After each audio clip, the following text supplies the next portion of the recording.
satu dua itu terus sampai waduh jauh.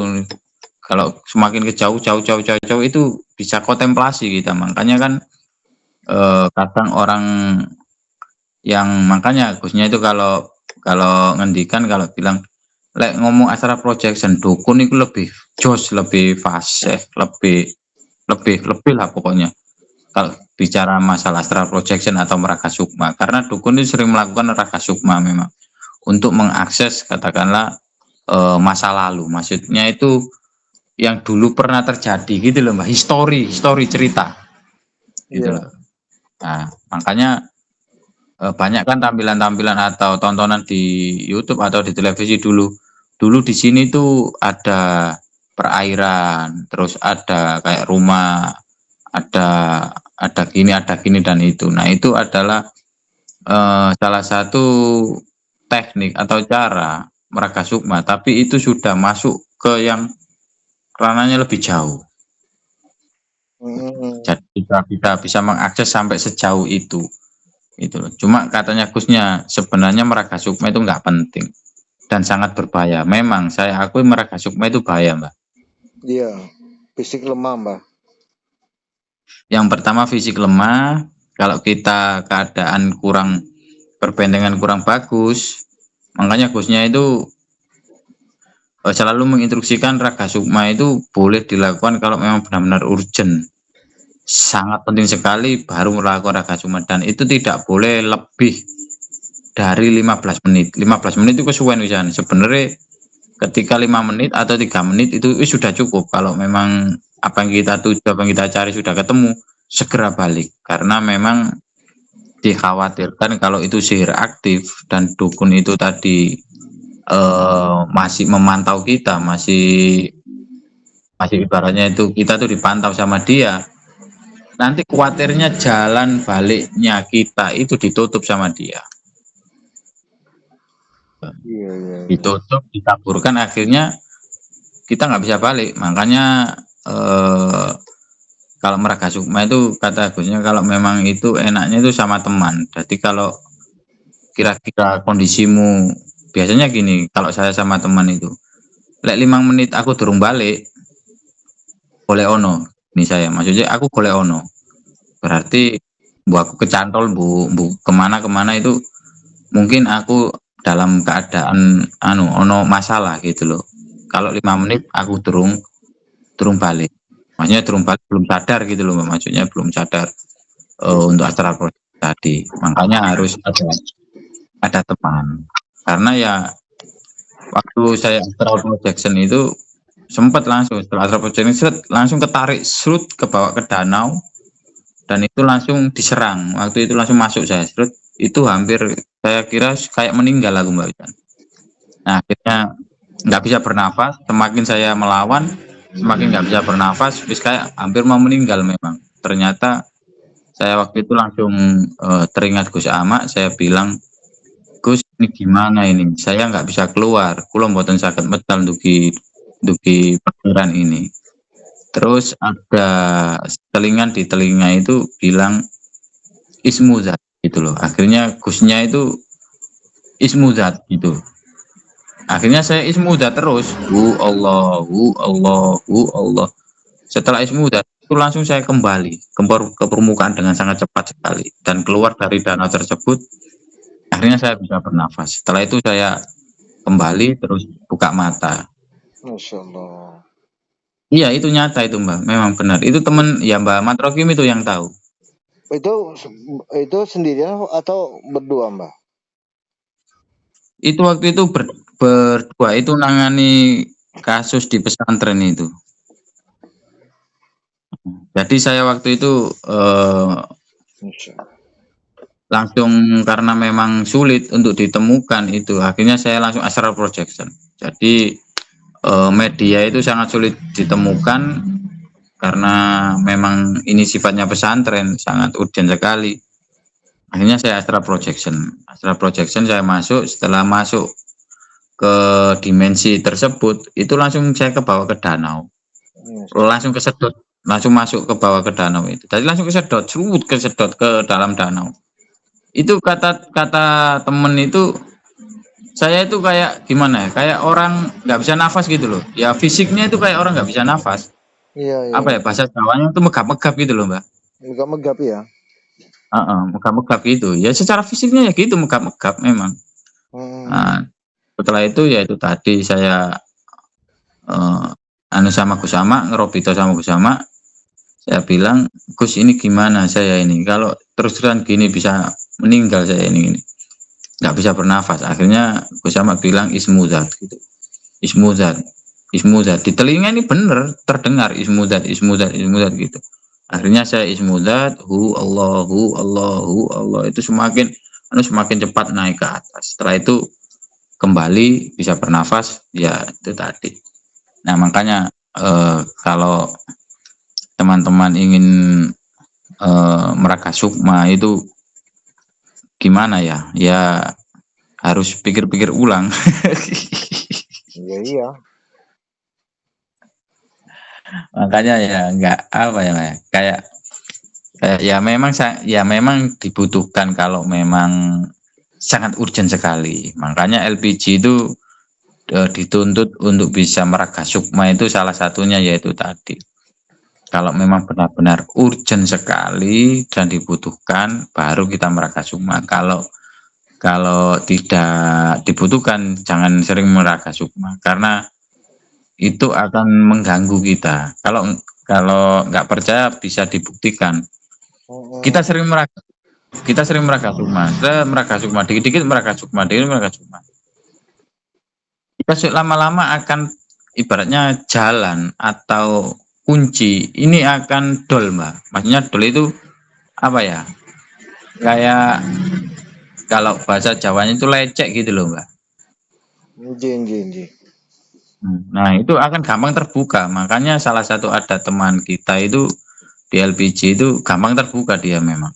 Makanya vibrasinya itu cepat dia, gampang vibrasi. Setiap penanganan itu pasti vibrasi dia, karena yaitu tadi portalnya gampang terbuka dia. Ya. Tapi untuk supaya cepat mengakses, ya cepat memang karena dia memang portalnya terbuka. Ada salah satu teman itu yang sekarang sudah mungkin mengundurkan diri dari LPG itu yang namanya Imanuddin dari Jombang itu. Oh. Ya itu. Nggak kuat dia. Waktu penanganan ditugaskan Gusnya ke Pondok Lirboyo, Oh. itu Pondok Lirboyo itu 1 minggu di ronda sama LPG bergantian. Itu Mbak Imanuddin itu pamit pulang nggak kuat. Itu karena tadi apa ya? Dia sering dapat serangan langsung dari makhluknya yang di situ. Makanya saya tidak kuat, saya tak pamit pulang. Oh iya, nggak apa-apa. Gitu. Akhirnya ya diteruskan sama teman-teman LPG yang lain. Iya. Ya, gitu. Sekelumit ceritanya gitu, Mbak.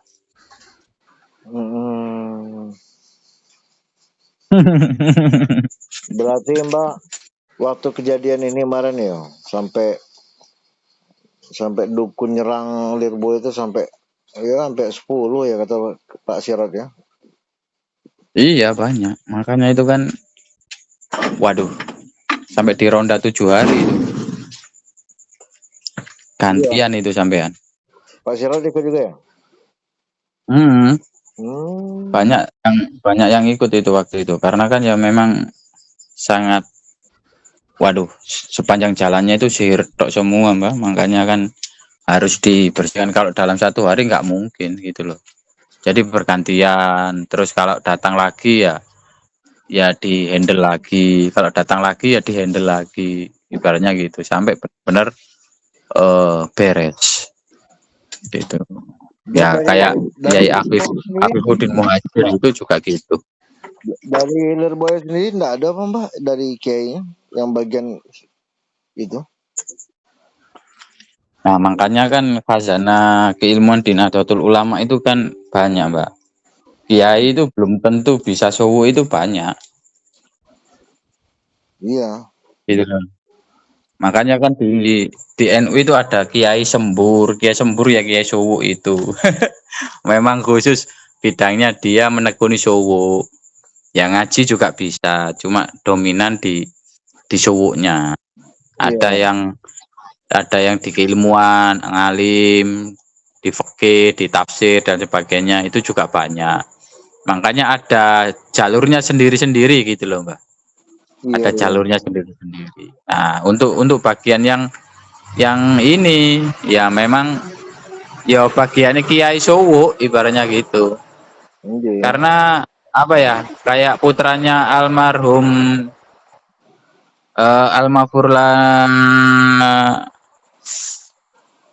siapa? Mbak Coba. Maimun itu Gus Ubab itu kan ditangani Gus Samak juga. Hmm. Beliau Heeh. beliau Gus kenapa? ya kan putranya Gus Ubab itu kan nggak punya keturunan lama gitu loh. Heeh. Akhirnya ya ditangani Gus Samak langsung, Sama. SOP-nya dijalankan, sihirnya juga banyak. Akhirnya ya ditangani juga. Heeh. Akhirnya bismillah kuasa wa taala putrane Yai Ubab itu sekarang dapat keturunan. Masya Nah, Allah. makanya kemarin itu yang Mbah Naji, yang Naji Maimun itu eh, bilang sama Gus Ama, giliran kulo kapan? Karena Mbah Naji kan nggak punya keturunan. Heeh. Iya, iya. Tuh, Mbah Naji itu meskipun istrinya 2 masih belum punya keturunan. Heeh. Nah, Iya. makanya kemarin bilang sama Gusnya gitu. Mbak Jengga ikut Mbak, ini Mbak. Promil itu bagian ini penanganan promil. Iya, memang ditugasi Gusnya gitu. Kemarin itu di Bojonegoro itu ada 5 promil. Alhamdulillah yang satu sudah punya anak sekarang. Hmm. Ya gitu sama SOP-nya dijalankan, sihirnya juga dihilangkan, terus yang membuat ya istilahnya yang kurang baik itu dihilangkan, terus secara psikis dan mental orangnya dikuatkan, dan alhamdulillah orangnya memang benar-benar pengen punya keturunan. Ya aurat-aurat yang diberikan, amalan-amalan diberikan itu dijalankan semua sama orang tersebut. Ya bismillah kuasa wa ta'ala sekarang punya momongan sudah. Alhamdulillah. Iya, iya, iya Mbak. Mbak, Mm-mm. nggak punten Mbak, ini kulo barusan ngerasa nih. Ya dalam artian kita main tempat praktisi. Ya praktisi ini ya Pak Haji lah gitu Mbak. Iya, Beliau terkena ya kulo kan kemarin kan diundang acara cukuran. Jadi iya. duduk di teras beliau tuh terasa itu kan kayak ada yang Mm-mm. karena sebelumnya kulo dapat kabar beliau tuh keluhannya sering ini gini kan karena sakit pinggang apa gitu kan. Jadi Mm-mm. singkatnya Mbak, kulo ngerasain pas acara syukuran, terus tadi ketemu gitu. Terus Iya. kulo nyampein pesan gue sama apa Pak Haji, kalau ada ciri-ciri fisik gini, itu sudah 50% itu non medis. Coba dicek Iya, iya. main ke rumah saya sebelum itu kan. Kulo baru ngomong Mm-mm. kayak ngono Mbah. Itu kayak dapat serangan ngono piye Mbah ya? Iya. Gini Bang, kalau kita dulu itu sering secara langsung waktu penanganan waktu sihir aktif itu sering dapat langsung serangan gitu. Makanya waktu penanganan di Tuban di Rengel itu sihir aktif. Jadi untuk kita waktu itu LPG 3 berangkat, saya Mbak To sama Mbak Matrokim itu. Mbak To yang mengeksekusi orangnya, maksudnya yang rukiah pasiennya, terus Mbak Matrokim ini yang cari pukul, cari gangguannya tersebut. Nah, waktu itu saya yang bentengi dari serangan dukun tersebut. Memang langsung ada serangannya. doyan badan ini ya langsung berat gitu, Mbak. Kadang kan sampai kalau Mbah To itu sering kalau muntah darah itu sering Mbah To itu. Masya Allah. Iya sering, karena makanya tapi ya itu tadi, eee, pesennya Gus sama, nggak boleh takut. Ojo sekali-sekali wedi, ojo sekali-sekali mundur, maju terus. Makanya itu kalau kita mundur kita tambah kalah waktu itu. Seumpama kita ada rasa takut dan sebagainya, wah tambah kalah kita. Makanya maju aja terus dengan izin Allah Ta'ala, minta perlindungan kepada Allah Ta'ala, yakin Allah. maju terus akhirnya gitu. Jadi Berarti ya Mbak kita kalau kayak berarti Mbak kalau kita sendiri posisinya kita cuman menyampaikan, ya ini kan praktisi Mbak, kita kan peduli kan, apalagi kan beliau kan kita anggap orang tua kita iya, Pak Haji, terus kita nyampaikan tuh belum kita apa-apain baru kita nyarankan pesan mujis ngono aja langsung langsung ini ya, langsung ngepek ya. ya kalau biasanya kalau langsung efek itu vibrasi Mbak, ada benturan energi dan biasanya itu bersifat aktif dia. Oh, berarti dari sihirnya aktif ya? Aktif, kalau langsung ada seketika ada perlawanan, ada benturan, aktif itu. Beda kalau sihir sudah liar itu beda Mbak. Sihir liar itu sak karepe dhewe intinya gitu. Oh gitu ya. Oh, itu aktif biasanya, masih dipantau katakanlah gitu. Masih dipantau katakanlah ini ada orang ini kurang nggak enak hati sama Pak Haji itu tersebut. Nah, yang namanya sihir itu ada masanya Mbak, ada kadaluarsanya. Iya. Ketika Hmm. ketika kadaluarsa ini Mbak ya. Liar dia. Berkurang liar gitu ya Mbak ya. Ya liar, maksudnya liar itu sudah liar. Kalau dia memang sudah betah atau kerasan di tubuh orang tersebut, ya tidak akan keluar di situ. Akhirnya yaitu tadi membuat seumpama orang ini ada sakit medis akan ditumpangi sihir itu akan parah, tambah parah, tambah parah, tambah parah. Sihir itu sebenarnya tidak ke fisik, Mbak. Iya ya. Sihir itu sebenarnya ke ilusi, mengilusi sebenarnya. Lebih cenderung ke pikiran, lebih cenderung ke psikis. Makanya kalau di JRA itu kan eh, psikisnya dulu Dantanono gitu loh. Baru non medisnya, baru medisnya. Makanya psikis itu modal orang tersebut untuk bisa sembuh atau mau sembuh, semangat sembuh. Yang pertama psikis atau mentalnya. Kalau mentalnya orang ini sudah nggak mau sembuh, sampean rukyah model apapun nggak akan sembuh. Iya. Karena di dalam dirinya sendiri dia sudah nggak punya semangat untuk sembuh. Intinya gitu. Iya iya iya iya. Iya. Jadi makanya psikis itu harus dibenahi dulu.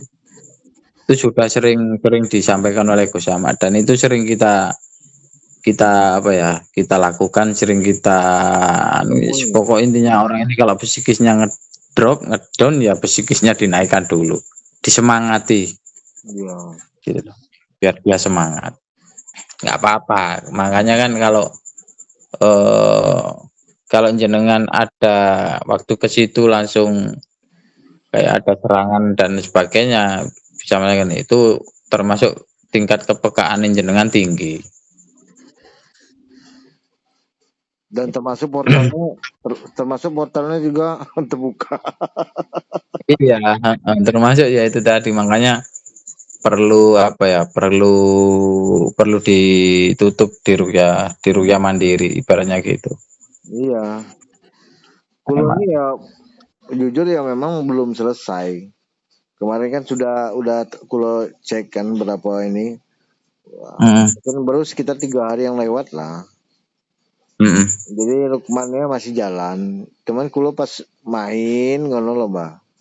Main ini kan orang tua kita. Cuman nyampein pesan ngono aja Mbak. Padahal. Iya, makanya ada teman ini Mbak di Tuban itu yang kemarin masuk rumah sakit. Dia ring satunya PPUG padahal. Iya.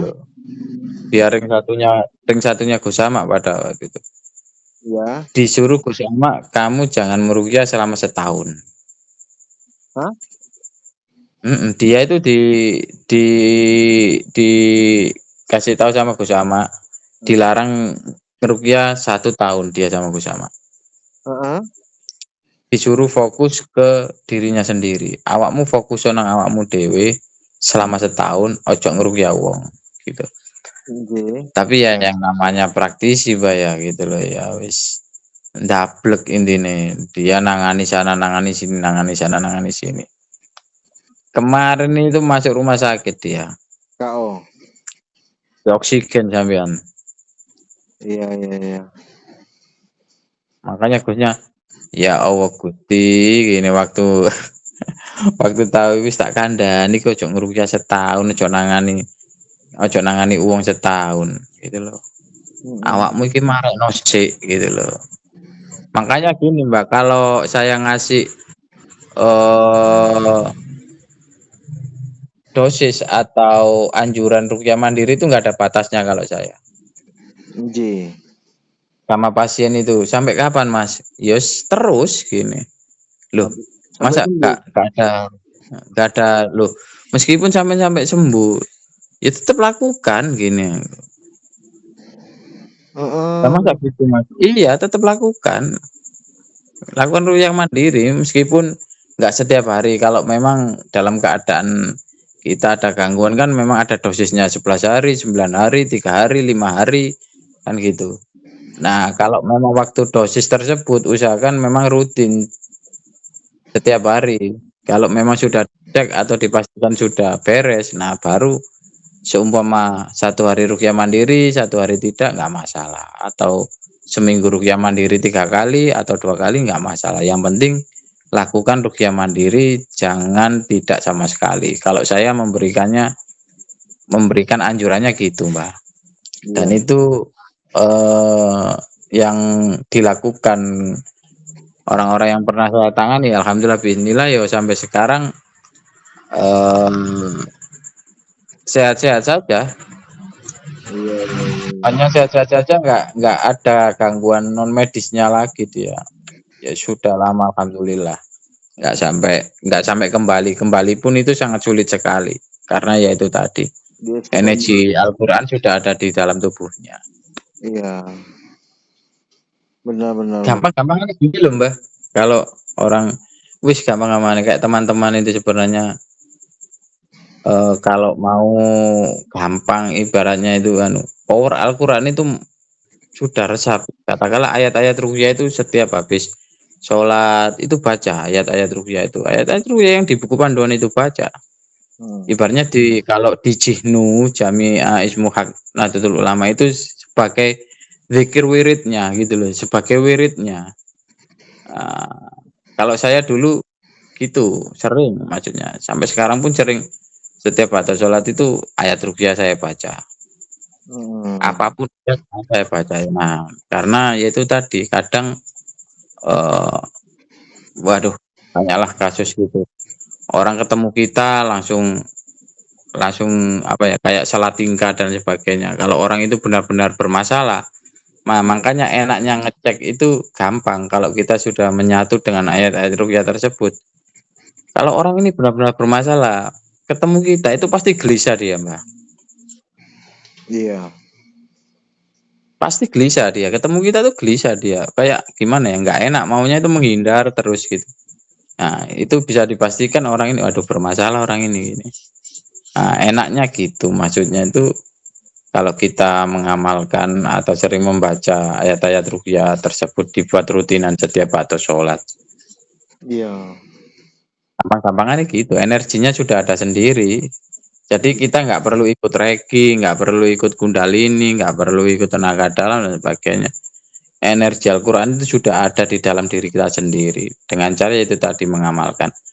Ya mungkin yang dimaksud pertanyaan jenengan tadi itu ditirakati itu loh Mbak. Iya. Nah itu mungkin salah satu cara tirakatnya yaitu mengamalkan ayat-ayat ruqyah atau menghafal atau membaca. Iya. Salah satunya itu. Ya mohon maaf kalau ada yang kurang atau lebihnya, Mbak. Nggih. Dan kula Mbah ini apa namanya Mbah yang belum tuntas kula ini paham dalam artian tadi jasus itu cenderung di jauh, energinya kecil. Terus kalaupun bentuknya kadang-kadang Allah izinkan bismillah kayak rata-rata pocong gitu loh Mbah. Iya, rata-rata itu memang. Iya, kalau secara apa ya lebih apa ya lebih presisinya Mbah kalau boleh tahu dia cenderungnya Mbah kalau di depan itu kanan dekat tepi jalan atau tengah atau Di kiri atau kanan, di di lorong kanan biasanya. gimana Mbah? Di kanan biasanya. Di kanan. Ah itu Mbah Mm-mm. di kanan Di kanan depan. oh kanan depan di jalan ya Iya, lorong ya. biasanya di kanan depan dia. Hmm, Itu rata-rata di kanan depan. di kanan depan ya di lorong itu Mbak ya. Iya, pokoknya di kanan depan biasanya gitu. Dan energinya memang halus sekali, kecil biasanya. Kalau dirasakan di tangan Mbah, iya Mbah. Iya, kecil. Ada kayak ini loh, ada kayak getaran tapi kecil dia. Terus cet gitu aja, enggak seperti yang dedet atau sampai menusuk gitu enggak.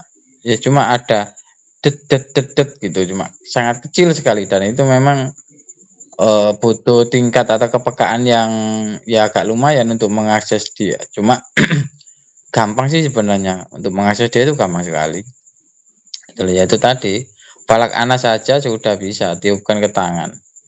Nah, salah satu kenapa tangan kanan ini dikosokkan karena di telapak tangan kita ini ada cakra minor.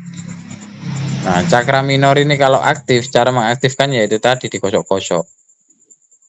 Nah, dikosok-kosok. Nah, akhirnya dia itu aktif cakra minor. Kalau cakra mayornya kan 7 titik lembut, 7 titik latifa itu kan ya. Kalau di pernafasan kan apa itu namanya itu? Kalau di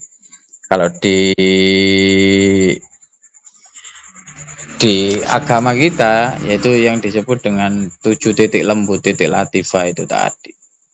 Nah, ini 7 titik ini kalau sudah aktif semua, yaitu wis uang ini nggak akan mau apa-apa, Mbak. Maksudnya apa ya, kayak dunia dan seisinya ini kecil kalau orang sudah mencapai titik 7 tersebut. Cuma cakra itu memang yang minor, bukan yang mayor. Yang mayor itu yang utama kan ya. Kalau minor itu kan yang pelengkapnya. Salah satunya titiknya itu ada di telapak tangan. Kenapa digosok-gosok? Yaitu tadi mengaktifkan titik cakra yang ada di tangan. Sedangkan kalau jin itu dia kan bermuatan negatif. Energinya bermuatan negatif, kita bermuatan positif. Kalau energi negatif dan positif ini bertemu atau berdekatan, itu akan ada namanya gaya tarik menarik. Gitu loh. Kenapa kok sampai tangan orang tersebut kalau yang tersihir itu ada kayak tarikan ditarik, itu memang karena tadi adanya energi tersebut. Gampang-gampangannya gini Mbak, jenengan punya penggaris plastik gitu loh ya, itu coba gosok-gosokkan ke kain.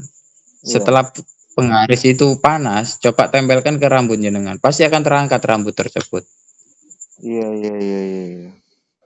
Nah, itu daya elektromagnet, gaya tarik menarik. Sedangkan kutub utara dan kutub selatan ini kan antara plus dan minus. Ini kan tarik menarik gitu loh Mbak. Karena gaya gravitasi bumi itu adanya karena adanya kutub utara dan kutub selatan. Coba jenengan cari magnet yang plus sama yang min, jenengan tempelkan akan nempel dia. Tapi kalau plus bertemu dengan plus akan bertolak. Min bertemu dengan min akan bertolak juga. Nah, salah satunya cara mengakses, makanya kan ada bioenergi, ada pengoptimalan tenaga dalam dan sebagainya. Salah satunya itu tadi mengoptimalkan energi yang ada di dalam tubuh manusia tersebut. Nah, muatan-muatan energi negatif ini Nah, ya itu tadi yang apa yang bisa mengakses. Makanya kalau orang ini sudah energinya banyak negatifnya, yaitu gampang tersihir. Hmm, Gampang-gampangnya gitu. benar benar benar benar. Ya Al-Quran ini ya energi positif gitu kan. Ya, makanya itu. Kita baca Al-Quran itu kan kita sama juga mengasih nutrisi kan, Pak. Nutrisi kepada ruh. Dikir itu ruh ini butuh nutrisi, yaitu dengan dikir. Iya. Kita berzikir, baca Al-Quran. Nah, akhirnya ruh kita mendapatkan nutrisi tambahan. Hmm, Nah, kalau nutrisi tambahan, ruh kita akan sehat, otomatis jasad akan sehat juga. iya. Gitu. Kalau saya ngaji di Gus Bahak dulu gitu, maksudnya itu antara ruh sama jasad. Yang pertama diciptakan itu adalah ruh, bukan jasad. Dan Hmm, jasad ini harus mengikuti ruh, bukan ruh yang mengikuti jasad. Nah, kalau ruh mengikuti jasad keliru, karena ruh ini lebih dulu diciptakan oleh Allah Ta'ala sebelum jasad. hmm, Nah, gitu loh. Makanya harus jasad yang mengikuti ruh. Kalau ada orang yang berperilaku, ya mohon maaf, kurang baik, berarti ruhnya ini kurang baik. Ngerti loh. jin jin Nah, jin. ini saya dapat dari Gus Ba ya, waktu saya ngaji di Gus Ba dulu. Yang saya dapat itu ini, makanya kalau uang koyok jarang, maksudnya itu ruhnya jarang dikasih nutrisi, jarang dikasih vitamin, jarang dikasih makanan dengan zikir dan baca Al-Quran tersebut. Nah, ini ruhnya akan mengalami yang namanya penurunan kualitas. Nah, artinya berdampak kepada fisik. Ruhnya sakit, otomatis fisik akan sakit karena fisik harus mengikuti ruh, bukan ruh yang mengikuti fisik. Nah, Hmm, siap siap. itu mah. Ya itu hanya apa ya sekelumit. Ya itulah Mbah. Ya mohon maaf kalau ada kurang salahnya.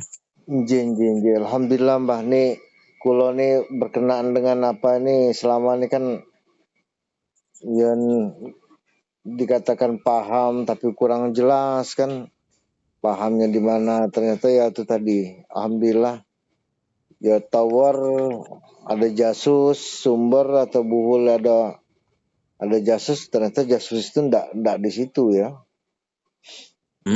Tapi itu nggak akan menjadi satu dengan yang namanya buhul, nggak akan. Pasti Hmm, dia akan terpisah. Nggak mungkin akan menjadi satu, nggak mungkin.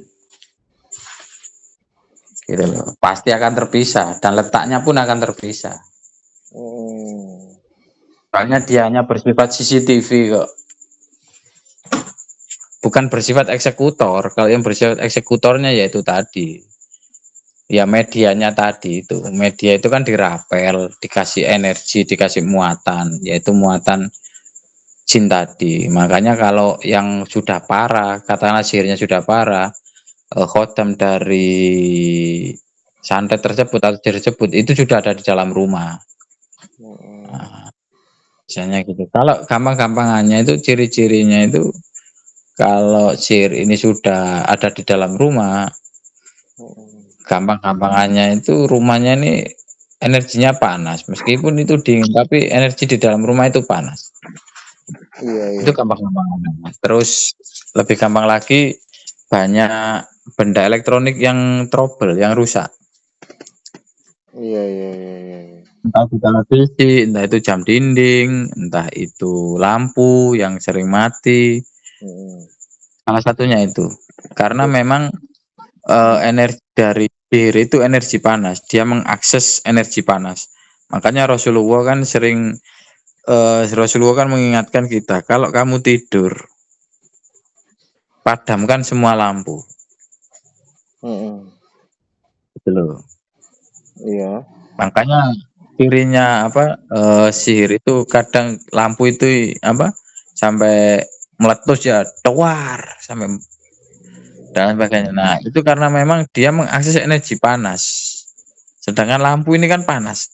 Sedangkan kalau orang ini energinya panas, katakanlah gampang marah dan sebagainya, itu kan semua energi negatif semua. Nah, tubuh orang ini akan menciptakan energi panas di dalam tubuhnya. Makanya kalau yang satu rumah yang sering kena sihir itu orang yang terlemah dalam artian pertama yang psikisnya lemah, cara berpikirnya lemah. Itu yang mudah kena biasanya. Makanya yaitu tadi cara mengakhirnya sihir itu gitu. Dan sihir itu bersifat ilusi. Dia mengilusi dulu pikiran. Nah, dilemahkan pikirannya, otomatis kalau pikiran ini sudah lemah, seluruh organ atau tubuh manusia ini akan ikut lemah juga. Coba kalau kita lagi banyak pikiran, ada banyak masalah, gini, pikiran kita akan berat dan melemah. Otomatis tubuh kita akan lemah kan? Iya. Itu salah satu contohnya gitu. Gampang-gampangannya gitu loh, Mbak. Iya. Ya gitu.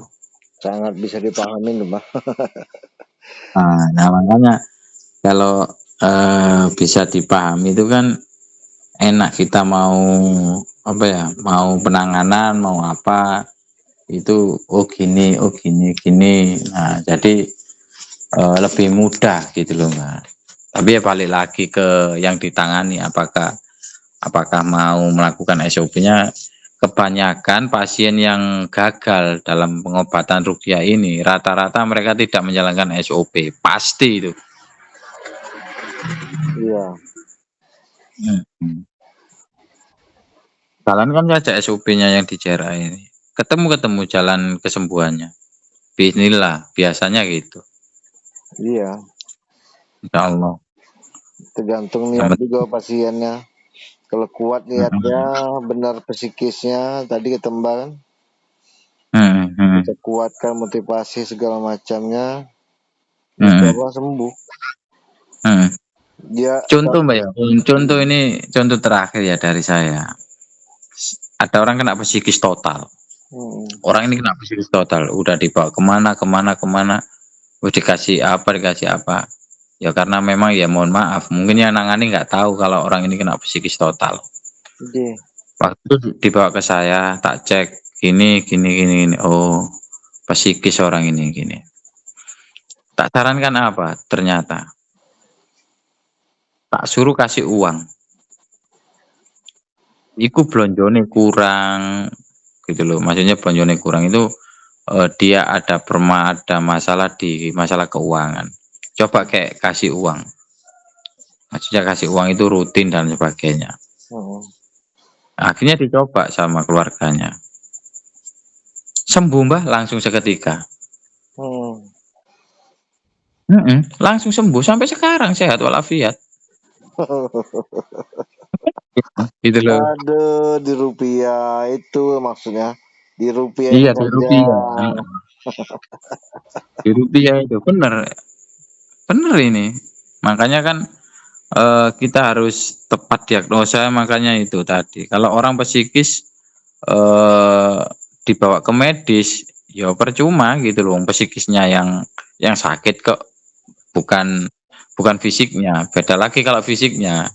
Karena ini kalau psikis ini kan masalah pikiran, masalah yang harus diselesaikan dengan pikiran gitu loh. Akhirnya dari pikiran apa yang difikirkan dia, penyakitnya apa dia menjadi berat.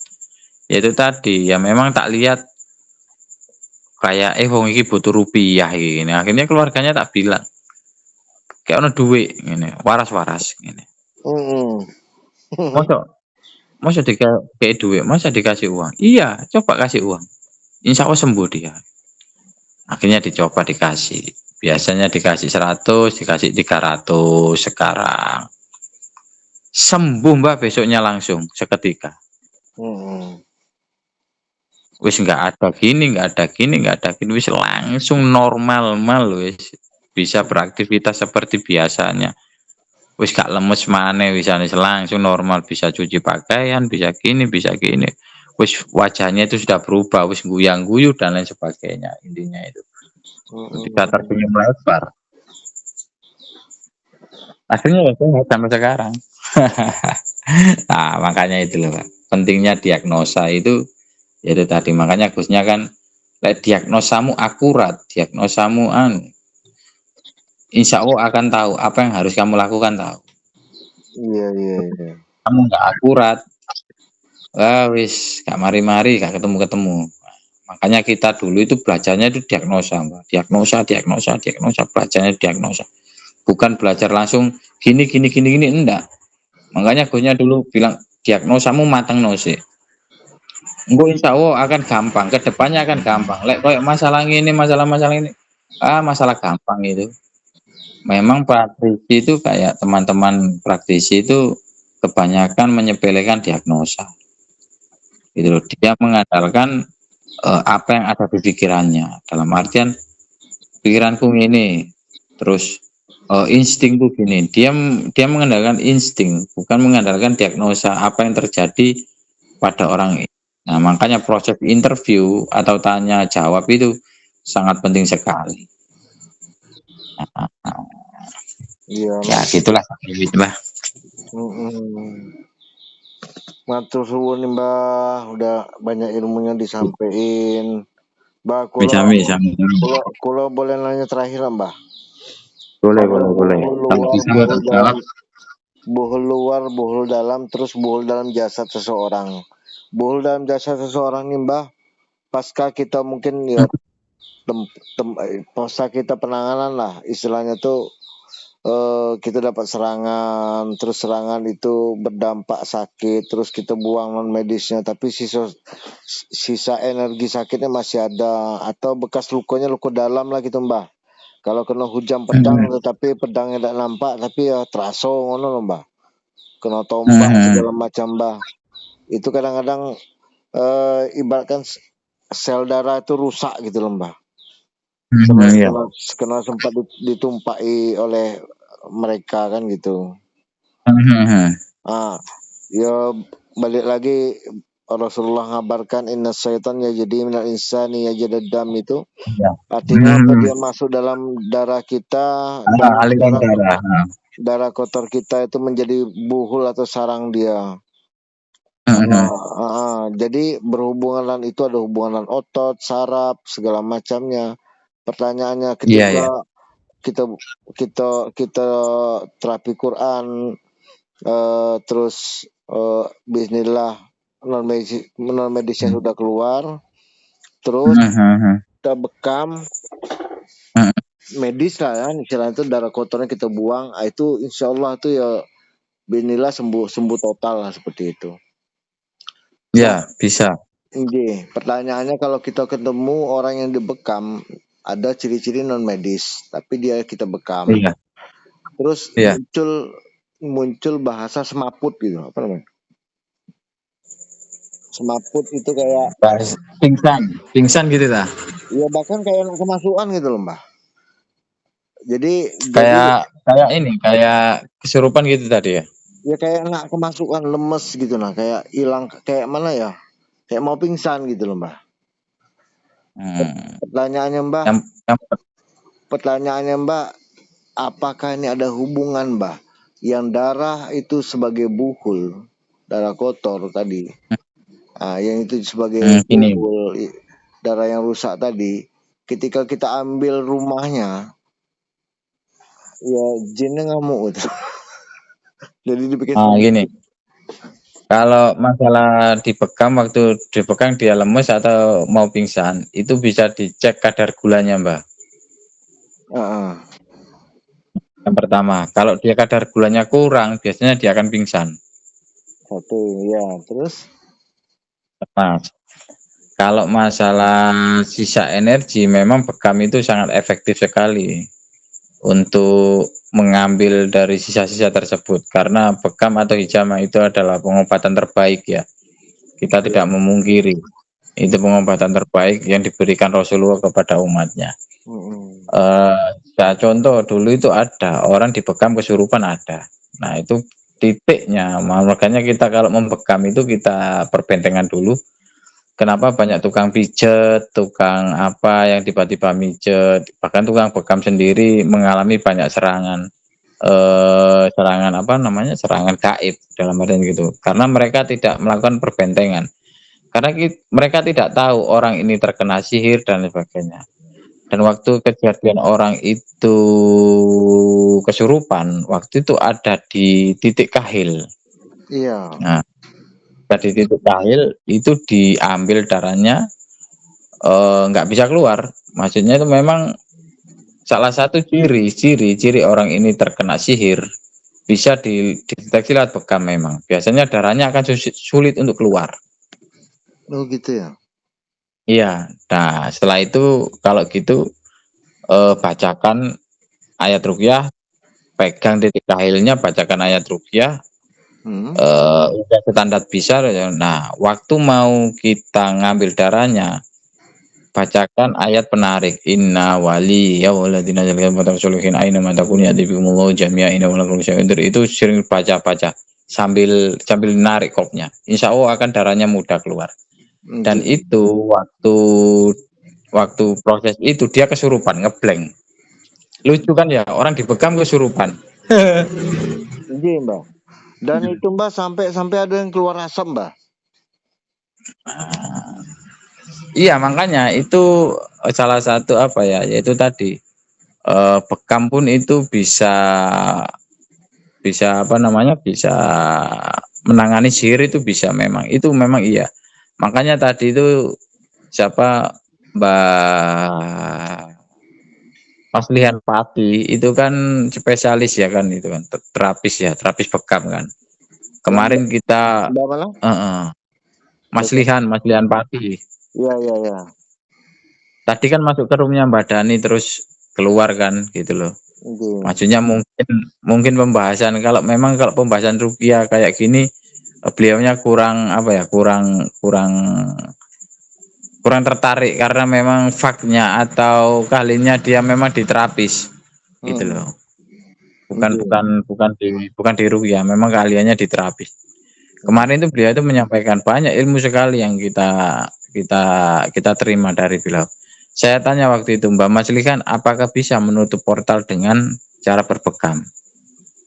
Ya bisa aja Mbak, karena bekam itu kan akan mengeluarkan hormon yang namanya endorfin. Endorfin itu hormon kebahagiaan. Gitu. Kalau orang ini akan bahagia, akan senang dengan dirinya atau bahagia dengan dirinya, otomatis itu kan portal akan tertutup dengan sendirinya. Oh iya, masuk juga gini aku. Ya, makanya itu bekam itu, orang kalau dibekam itu pasti biasanya kalau nggak ngantuk terus akan timbul rasa senang atau ngefly, bahasanya itu ngefly gitu loh.